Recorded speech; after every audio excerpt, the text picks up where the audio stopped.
This is a look at the image board plugin for Modo that allows you to create and save image boards directly within Modo.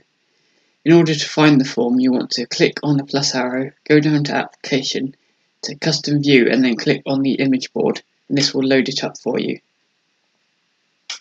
So in order to navigate around the viewport, you hold down the middle mouse button, which will allow you to pan, and if you scroll it will zoom in and out. To start a new board, go up to File and click Clear Board.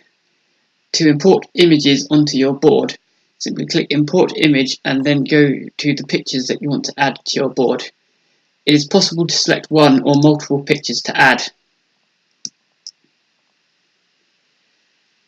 Once they've loaded, pictures can be moved around by left-clicking on the picture and dragging, and so you can set it up how you wish to view your images.